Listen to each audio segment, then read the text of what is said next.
Today we're going to be making a Colichemarde Smallsword, and if that's not a complex enough project, I've decided to make the blade out of Wootz, or I guess I should say Crucible steel.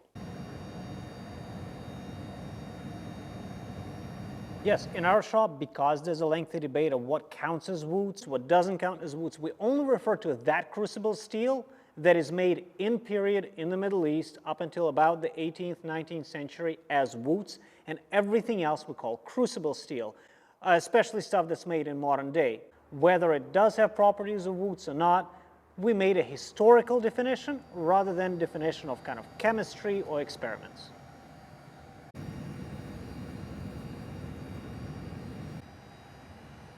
In this video, I don't want to make it all about Crucible steel, so I'm not going to get too much into detail about that. But the recipe we're using today is a magnetite ore with a little added vanadium. And we're cooking it in a Pringle style furnace. It's the simplest way, but also it's been the most effective, even with fancier tools. This just seems to always get the melt done quickest and most efficiently.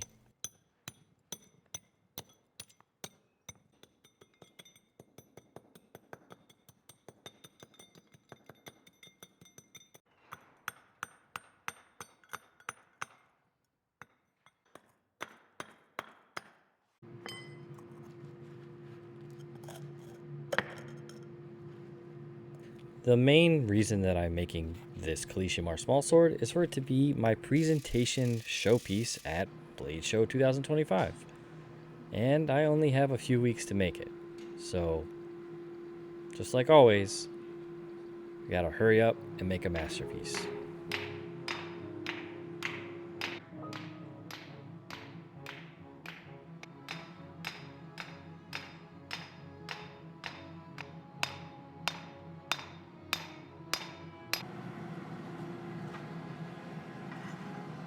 Just going from the raw Crucible steel puck to bar form takes several days and many countless heats. And the main reason is you can't get that material hot initially, because if you get it too hot, you're going to reduce the carbide size, which reduces the pattern that you're looking for and what makes Crucible steel special. So I'm going to save you from that monotonous task, and we're going to go straight from when I already have it out to bar.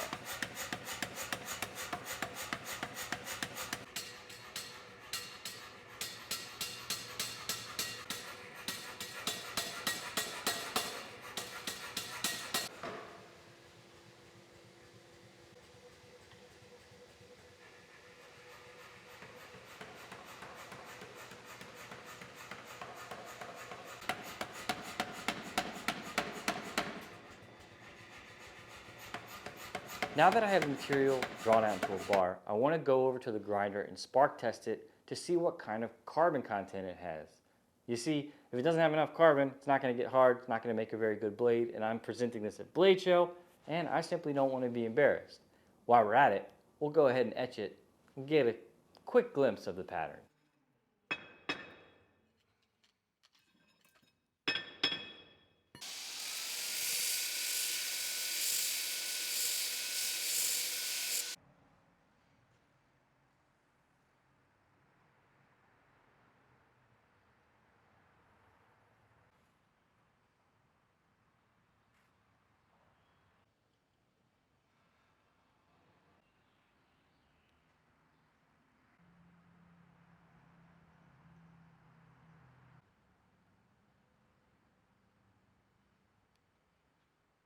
The pattern is super micro, but it's in there. And since it is in there, and I can see it just with a simple quick etch, I want to try playing around with manipulating the pattern. And you can do that with Crucible steel many, many different ways, such as how you forge it, and even how you heat treat it. And obviously, how you can remove material from it in something like a ladder pattern. My only real concern here is that I'm going to spend a lot of time adding the pattern to the blade, and there's so little real estate on a small sword blade that I'm worried my efforts might be a little wasted because there's not enough real estate there to really see a pattern. But up near the fort of the blade, it's wider. So I think you'll still be able to see the pattern there, and the time I spend, I think it'll be worthwhile.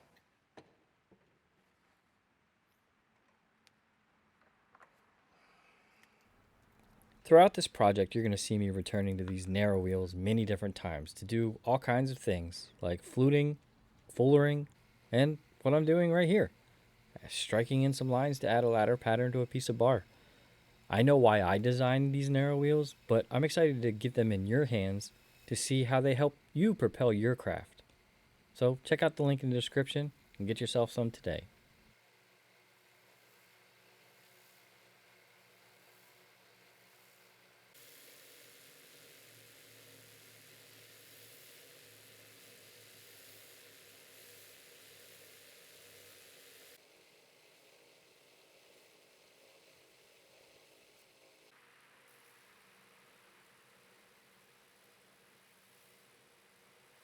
The Colichemarde Smallsword is one of those really rare swords that also we have a ton of examples from. So it's kind of a little confusing to be such a rare thing, but also we have a lot of examples.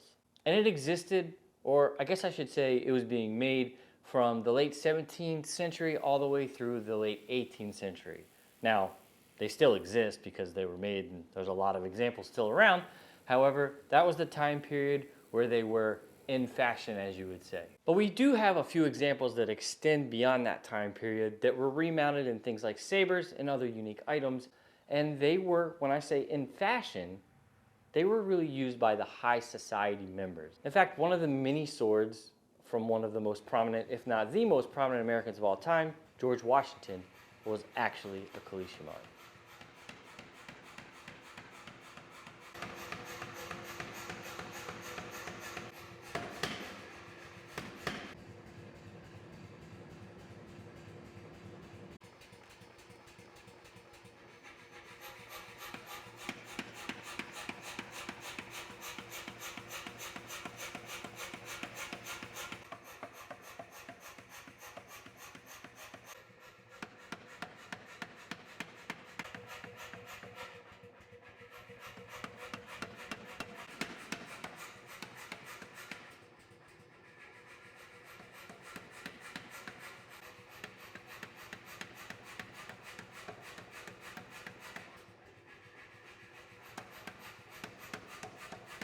All right, so unfortunately I just ran out of propane and I'm not gonna be able to get any until tomorrow, but we're gonna let my unfortunate circumstance turn into a bonus for you guys. I'm gonna go ahead and sand a little window on this bar to see if that ladder pattern that I think will turn this blade into something special, if it actually worked. So let's go ahead and get it etched, see what it looks like.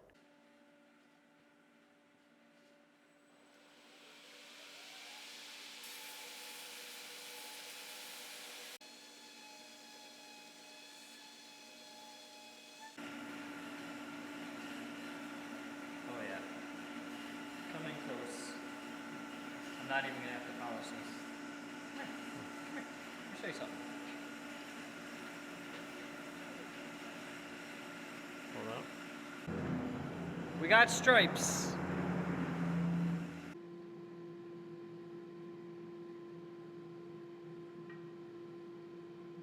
During the course of this project, I had a lot of almost overnighters. We're talking 12 at least, most often 16-hour work days. And one of the most important things you do when you're pushing your body to the limit to see how much you can get done in a very short amount of time is to make sure you have the right amount of fuel and the proper fuel in your body. And that leaves you with very few options. We're talking gas station food or fast food. And these days, what's a fast food burger and fries? 15 bucks? And that just leaves you lethargic, ready to take a nap, not ready to propel you into the next stage of your project. And that's where today's sponsor, Factor, comes into play. The reason I love Factor is not only do they have a ton of healthy choices, but also tasty choices. And one of the most important things to fuel your body is protein. And you can select a whole category of different high protein meals, veggie meals, whatever suits your dietary needs. They got it, delivered fresh, never frozen, ready to go to keep you moving. And for me, Factor, it's just 2 minutes in the microwave. I'm ready to go. It's a fresh, really nutritious meal, ready to fuel my project without having to take a long break. Allows me to produce something nicer in less time. So if you want to feed your work the way I do, save yourself some time, save yourself some money, go to factor75.com or click the link below and use our code ThatWorksFB50 to get 50% off your first box and free breakfast for a year. That's ThatWorksFB50 to get 50% off your first box and free breakfast for a year using the link in the description below. Offer only valid for new Factor customers with code and qualifying auto-renewing subscription purchase.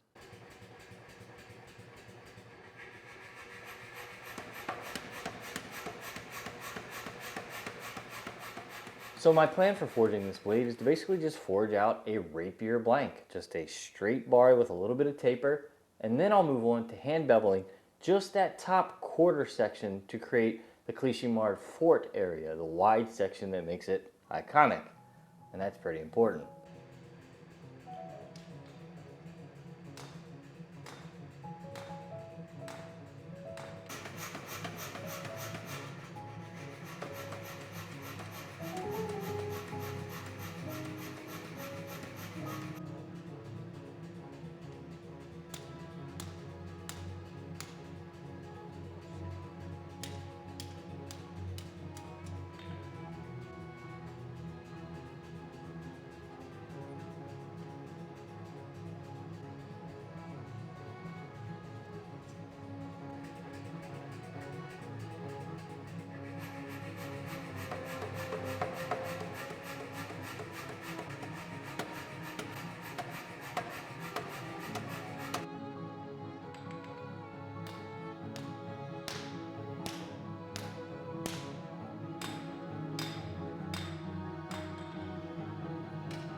Other than keeping the blade narrow, one of the other reasons that I'm not forging any bevels on the actual like bladed portion of this, the 3/4 that's not getting beveled, is because it's not actually a blade, it's a 3-sided spike. And it's all hollow ground in each one of those facets of the spike. And I have forged plenty of 3-sided spikes, but I'm not really tooled up to do that on this power hammer and at this shop yet. And let's be honest, time is short in this project, and I'm a lot quicker on the grinder.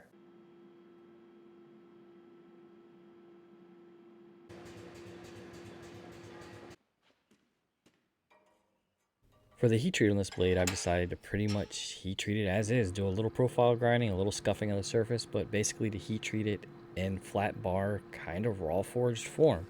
I didn't want to spend a bunch of time in the grind and then not have it worked out. Now, to do a good heat treat on this material, what I've done is preheated my oil to about as hot as it can possibly get. It's almost bubbling over, and I'm heat treating it at a very high temperature. This is a little controversial, but this is the results that we've gotten the best heat treat with Crucible steel, and that's the way I'm gonna do it. I need this thing to be hard on the first try, not only because of time, but because, well, it's Blade Show. Gotta have a blade that performs.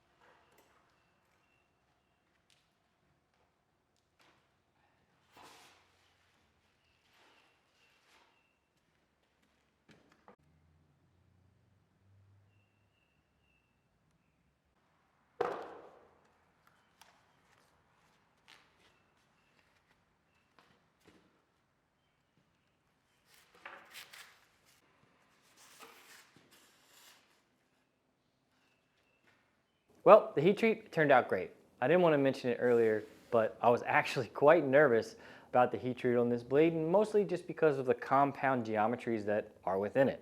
It's pretty complicated, and I was worried if we had any sabering or anything like that, that I'd have to do it multiple times and lose a little carbon each time, and not only that, the consensus isn't even exactly straight on how you're supposed to heat treat Wootz or Crucible steel. So, turned out great. Now we can get to the part that I'm actually good at, which is the grinding.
For the spike, I'm going to be grinding in the shape using reducing radiuses, meaning I'm going to start by grinding my full spike, all three sides, on a very large contact wheel, then a little bit smaller and smaller and smaller, and I'm going to keep going that path until I get the desired weight and shape of the blade, and then I'll move on to using whatever my last contact wheel is to polishing everything out.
Throughout this project, I'm going to be constantly comparing the sword that I'm making, in this case the blade that I'm making, to an original small sword that I own. It's not a Colichemarde small sword, but it is a three-sided spike, just like the lower half of my blade, so it's the perfect thing to compare all of my pieces to. The only thing I'm going to have to take in consideration later on is that mine is going to be more in the scale of military mounts, which means I'm going to have to scale everything up a little bit in the handle area.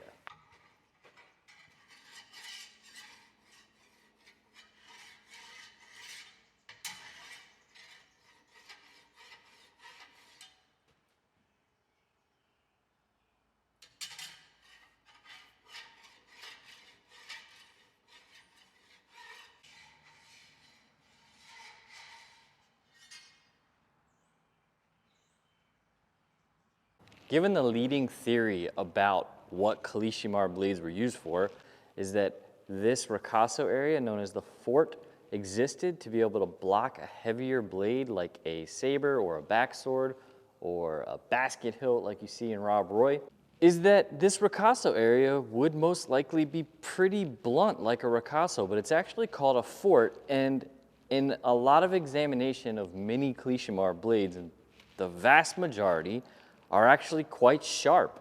They might not be like knife edge sharp, but they are edged all the way almost to a zero edge, not so that you'd cut yourself if you ran your finger this way, but certainly sharp enough that you wouldn't think it was made to take a strike from a heavy sword. So I really don't think that theory is 100% correct, but the next step on this is to go ahead and use a flat platen, grind our edges all the way around. It's gonna have a hexagonal cross section, so let's get to it.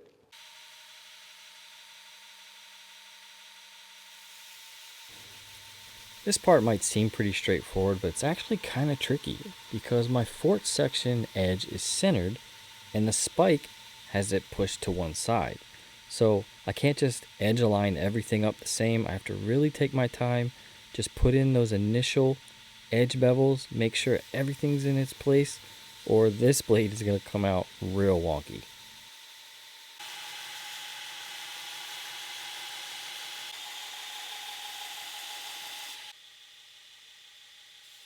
One of the reasons that I'm having trouble wrapping my brain around the fact that the forte exists in a Colichemarde to go up against heavier blades to actually like parry them away is, like I said earlier, we have a lot of historical examples that are still out there that you can hold in your hands today, and barely any of those have chips out of them. They're pretty sharp, thin material sections, and I would think if they're actually made to parry a large blade, a lot of them would be chipped away, and we just don't see any of that. So it really makes you think.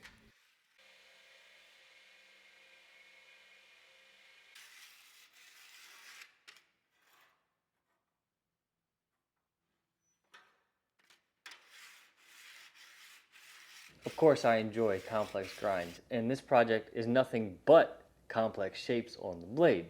However, in doing my research, I found a bunch of Spanish military Colichemardes that actually have more of a classic blade-shaped fort with fullers in it. Well, you know me, I love fullers and I love a good challenge, so with that said, to the narrow wheel. Now, just to clarify, I haven't really found too many historical examples that have the forte in a diamond grind and the bladed section in a triangular cross section.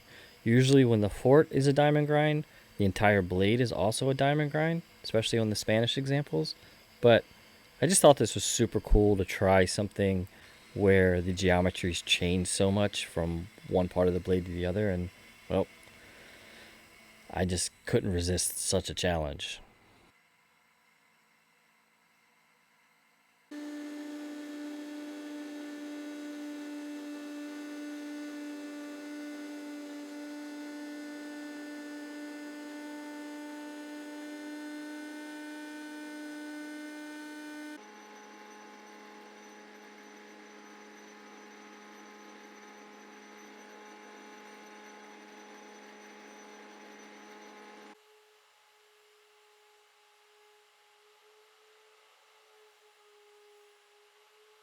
With the blade well along the way, it's time to start on the hilt pieces. To do that, I'm going to be forging in a bunch of different shapes, the knuckle bow, the different quillions, the finger rings. I'm going to do all of those separate, and then I'll be MIG welding them together later and blending them out. But one of the advantages to being able to do this project in such a short time frame is that I have this shop here, and this is my home shop. So I work during the day at the large shop, and then I can come home, rest up a little bit, and then get a little boost of energy, come out to the garage or my home shop, and do a little forging and grinding.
One of the tricks over the years of making a ton of complex hilted swords, whether it be basket hilts, rapiers, small swords, sabers, cutlasses, whatever it is not doing all of the work after you've formed your parts on the anvil, but actually making yourself a wooden anvil.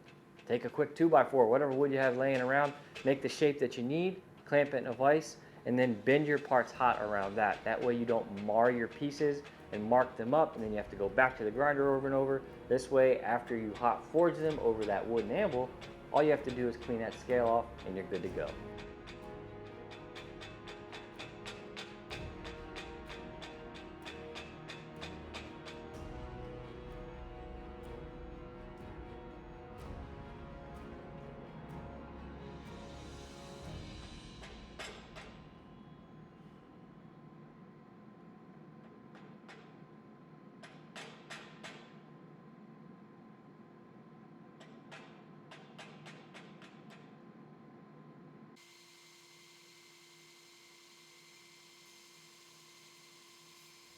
Most of these hilt parts are going to start out the same. Forging a taper, getting them hot, bending them to shape.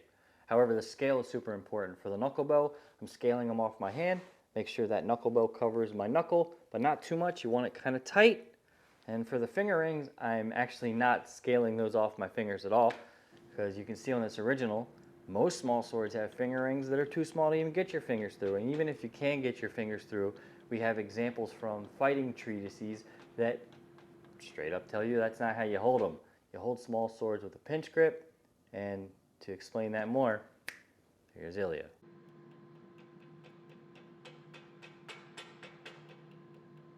There's a big question as to why small swords replace rapiers, especially on the battlefield. And I can refer to Matt Easton's video and what I've basically deduced from it. And that has to deal with fashion. And fashion is not just fashion. You see, by about the 18th, 19th century, what happened was common soldiers figured out how to use a rapier. They knew how to grab it, they knew how to fight with it effectively. And it is always the prerogative of the upper classes to have the types of weapon that distinguish them from commoners. And the small sword has a very deceptive feature, and that feature are those finger rings, which are not made for fingers. They're specifically made so that you can't stick your finger through them in many cases. And they serve a purpose, and that purpose is, so a nobleman, when he holds the small sword, he pinches it by the ring. But if you're a commoner, someone that society generally considers inferior, you will try to stick your finger through that ring. And the purpose of them is exactly the distinction between the educated upper classes and the conscript commoners.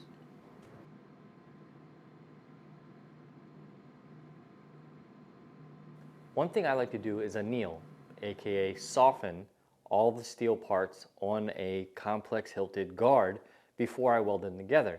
Now you have them rough formed, but there's almost indefinitely going to be a little bit of tweaking you're going to have to do cold once everything's together to get the shapes exactly where you want them. And if you do it cold and they're hardened parts, you're just going to be adding stress right on those weld spots and probably compromising or even cracking your welds. So I like to anneal them, get it nice and soft, so when I do that cold tweaking of the final shape, everything stays nice and true and we don't have to go back and re-weld anything.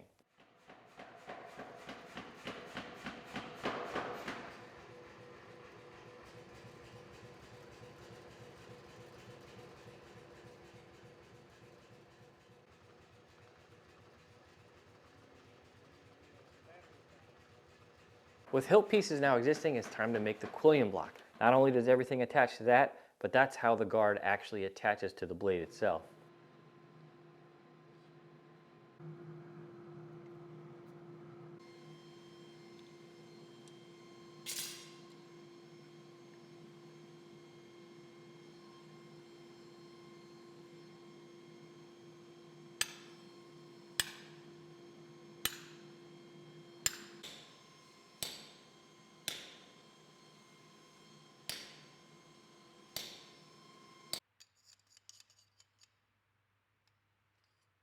Now up to this point, this small sword project may seem very complicated. However, all of the complex work, believe it or not, is still yet to come. The first thing I want to try to tackle is to forge a Damascus plate. That's what goes in between the hilt and the blade, giving hand protection. And after I forge that out of Damascus, I'm going to do some carving work that I've never even attempted. So the ambitious stuff is yet to come.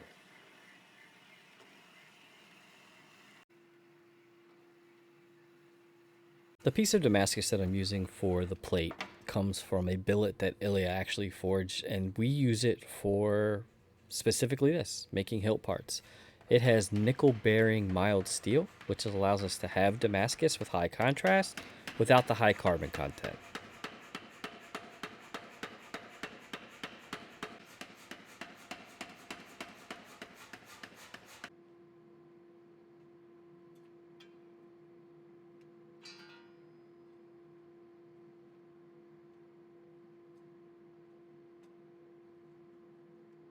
While the Damascus plate cools very slowly in the ash, causing it to anneal and get nice and soft and preparing it for the carving, let's go ahead and start welding in all of our quillion pieces and all the different hilt pieces to that central block.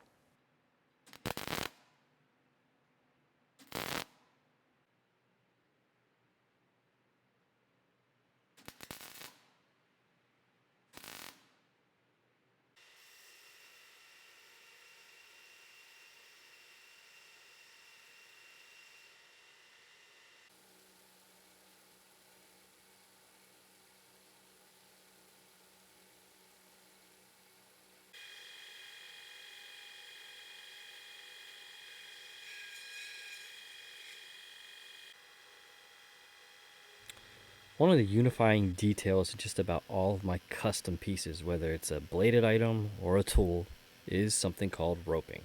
I just think it's a super classy detail that I just utilize a lot. And in this case, I'll be utilizing it through this entire project. Starting off with the coin block, I'm going to use the narrow wheel to strike in some bolder lines, and then I'll be using a hand engraver to strike in some much more fine lines in between each of those thicker lines.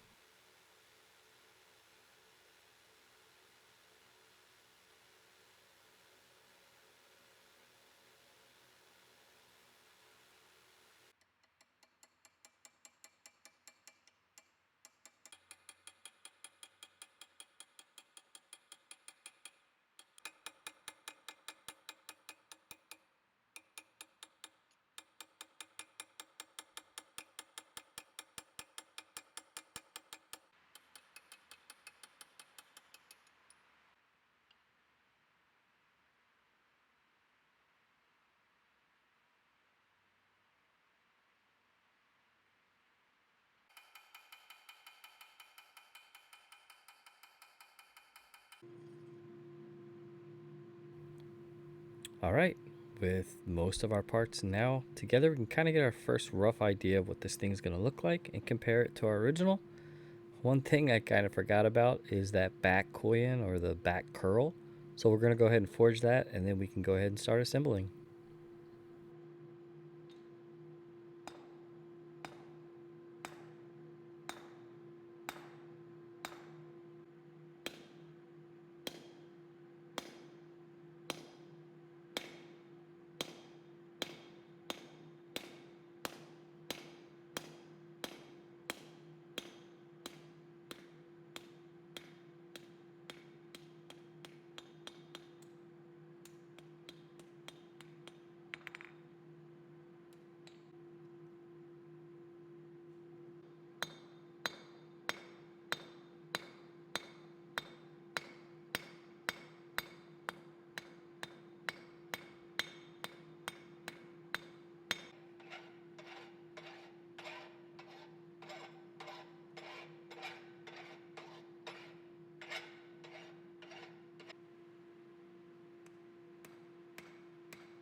My plan is to have a raised border around this entire plate and a raised central section. You see that a lot on traditional small swords. However, I still need to do a little bit of profiling to add the shape that I want. There's lots of different styles of plates, but I think I'm going to go with that kind of subtle double plate.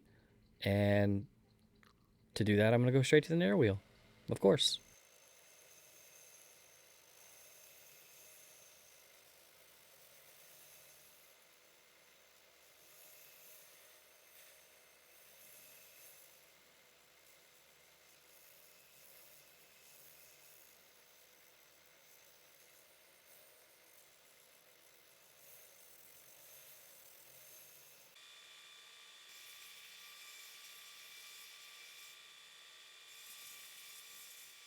Now it's time to begin the part of the project where I have to remove myself from my comfort zone.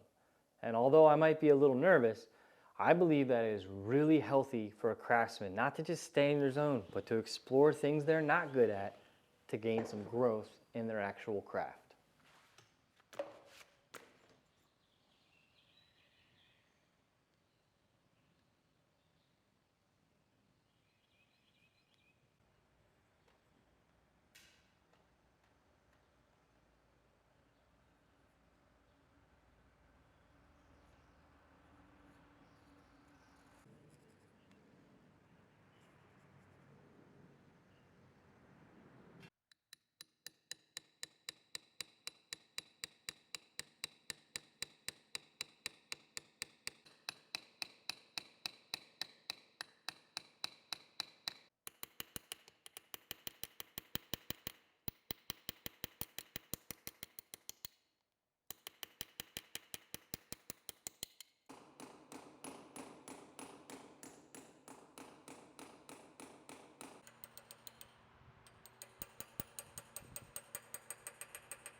It's really important to give your hands a break, just from a muscle standpoint. When you're doing a lot of this filing and then you're moving to engraving, your hands get cramped. And I don't have a lot of time for them to heal, so I have to take short breaks. And while I'm taking a break, I'm going to move on to grinding the pommel. Ilya always says, nonsense, you don't really need a break. What you need is to eat bananas and take a shot of vodka, fresh out of both. So onto the pommel it is.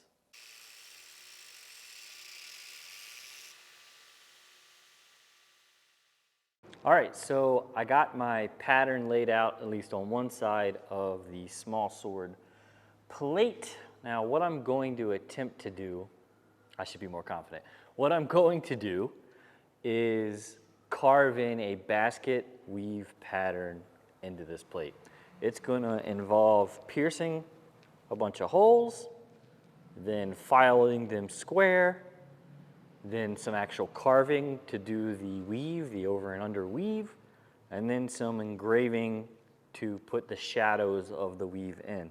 Now the reason I decided to do this pattern is A, there is basket weave all throughout this time period on small swords, on other pieces, on sabers, on mortuary swords, and if you look at the example I've been kind of following, this small sword has quite a bit of piercing. Throughout the entire piece, not only for detail, but really these things are designed to be as light as possible. So removing as much weight as possible seems to be a theme in small swords, and that's kind of why I chose to do a project that I am gonna do a lot of carving in and do some piercing. So let's go ahead, get some holes drilled, and see how this goes. Keep in mind, I personally have never done this work. I have a good concept of hand engraving. I can teach a basic fundamentals to somebody of how to hand engrave.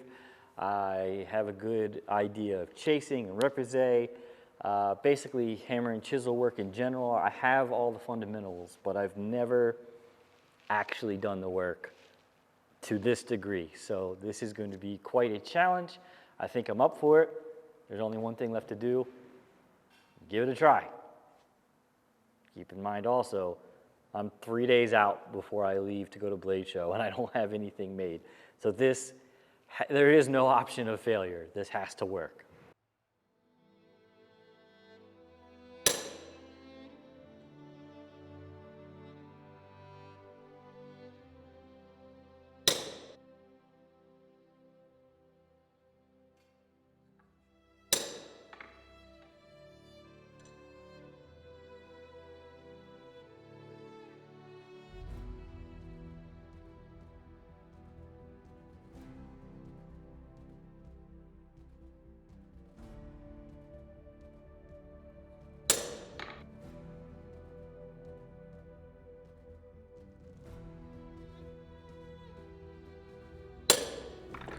No voiceover needed. Self-explanatory process.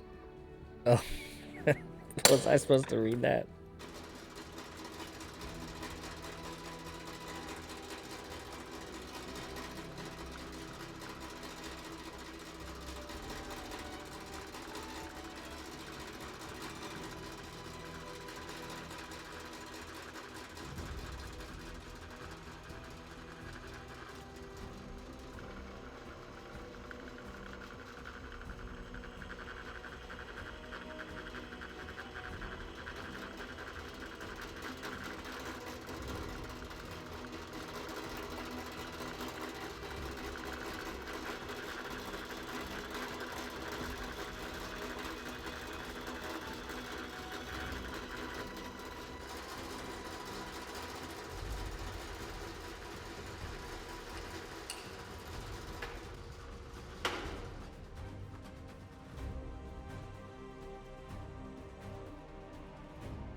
Well, I did not really allot enough time for this. I thought it wouldn't be that big of a deal to turn these round holes into square holes to create the actual look I need.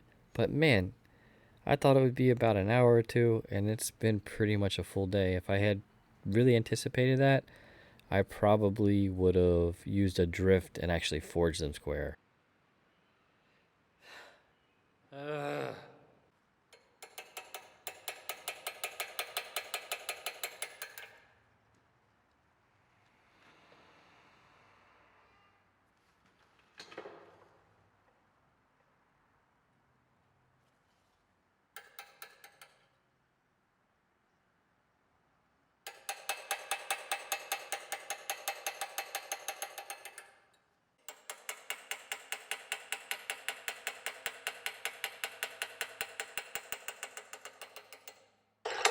All right, so at this point, I've gone in and blended a lot of the over-under carving on our basket weave, and I left this side as is. Now, it's really important in this stage to not panic. I've said this in previous videos when you're doing some carving work.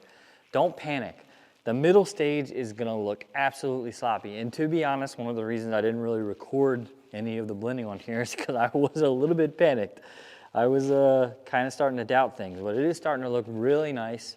It's really important to kind of just rely on your skills, rely on your experience if you have some. Like I said, it's the first time I've done this, but I have done some other carving work. So it's really important to just stay confident, don't panic, trust the process, go through it, blend everything, and eventually, if you do it right, it will come out looking pretty good. And so far, so good. Now I gotta do this other side. My hands are extremely cramped and I have to be careful with that. I only have 3 days until we leave for Blade Show, so I have to make sure I don't let my hands completely cramp up because I have a bunch of engraving to do on almost every piece afterwards. So we're gonna go ahead and get going on this side and make everything look like that one.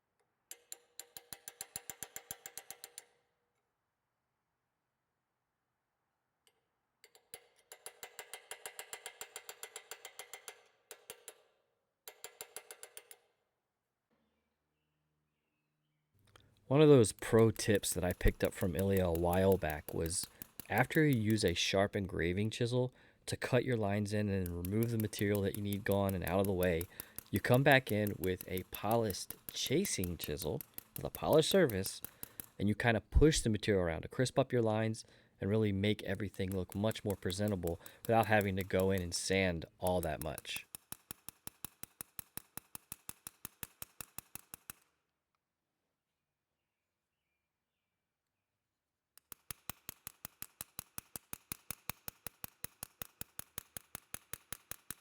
Once again, I need to give my hands a break from doing some of the fine detail work. So I'm going to move on to starting the wood handle.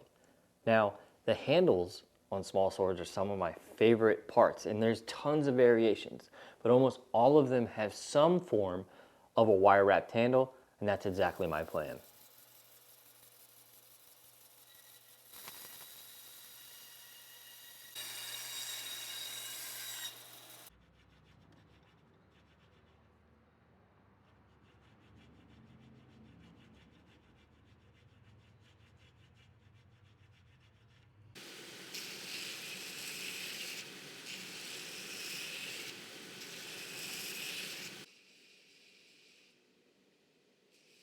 With the handle now blanked out and my hands at least somewhat rested, it's time to move on to doing some more chisel work, but this time not in Damascus. The pommel is actually mild steel. It's a lot softer than the Damascus, even in an annealed state, so hopefully it won't fatigue my cutters as much, and if we're lucky, it won't fatigue my hands as much either.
So here I'm once again coming in with a chasing tool after I've done my initial engraving or cutter work. And instead of a polished chisel this time, I'm using a textured chisel to lay in a textured background onto the pommel.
One of the things that I want to do with this handle is create two capture rings for the top and the bottom of the handle.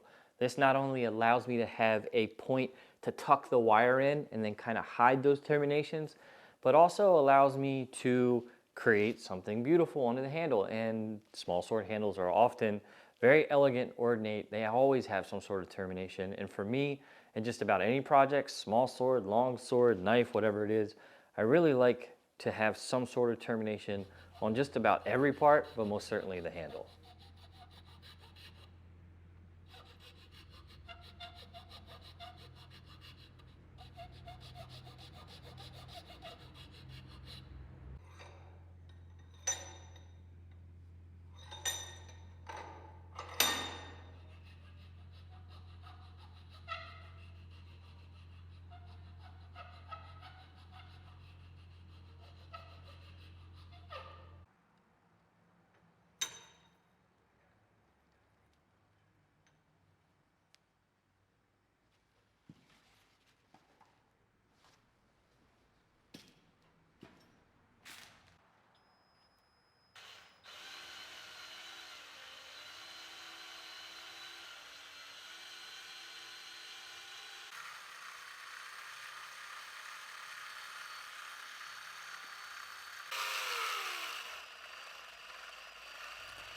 One thing that I'm doing on this wire wrapped handle is I'm using two contrasting colors. I'm using some iron wire, two side by side, twisted opposite ways, and then two side by side copper wires that are a little thicker that it will allow them to be raised a little bit up.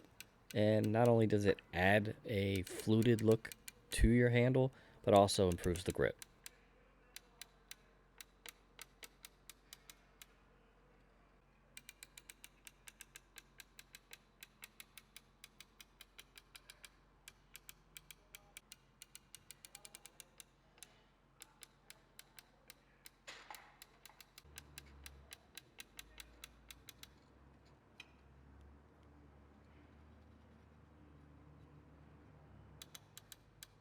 One thing that I probably should have mentioned a little earlier is that I've looked at hundreds of historical examples of small swords, and I'm taking elements from a lot of them and making them into my own original artwork. Something I do quite often on most swords that I make, but specifically on this project, I really kind of went a little crazy with how many different swords are combined into making this one.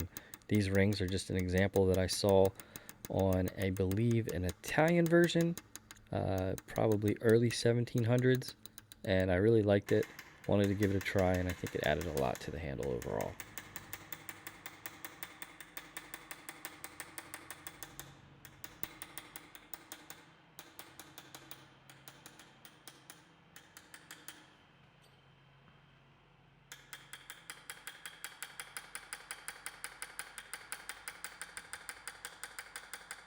Now you might be thinking the handle on this is rather large, and you are pretty much correct, especially compared to the original that I'm working from. But like I said earlier, my intention is to give it the details of a high-end court sword, a very high society small sword, but give it the proportions of a military style sword, which are about 20% larger. So once it's all together, it'll kind of make sense.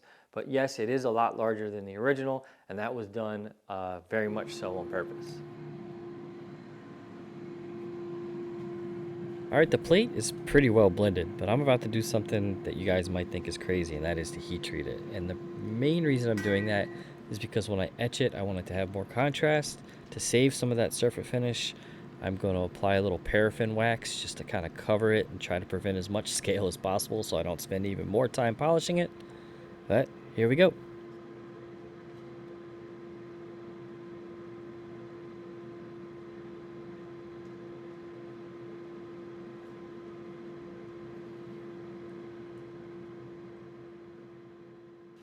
For me, anytime you spend any kind of considerable amount of time making a bladed object, whether it be a knife or a sword, you should treat yourself and treat it to some hand sanding.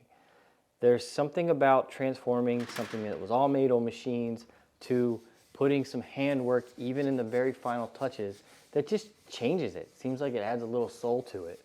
Not only that, this piece has some pretty complex hollow grinds and terminations and transitions, And there's just not really any other better option to polish those things out than to use a little elbow grease.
This project really meant a lot to me, and making the video of making this sword as well. You know, it really forced me to try new things, step out of my comfort zone, and stop making excuses of needing to practice more before I incorporate something into a final project like I did here. And, you know, it was a little bit of an end of an era for me as well. I'm moving on in some ways in life, in different eras, and this will always be a mile marker that I'll never forget. It felt really good to stand behind the table and present this at Blade Show, and it was really well received. That felt really great. And I can't wait to share more original art with you guys, and of Ilya's as well. So, from me to you, thanks for watching.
If you made it this far, I highly appreciate you. This is the longest video I've ever made, and it's a project I really cared about, so I really appreciate you spending the time to watch me make it.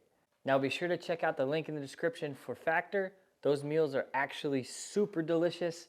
I'm always weary of microwave meat, but somehow they have magicians working over there that figured out exactly how to do it. The steak was delicious, and I really enjoyed the shrimp as well.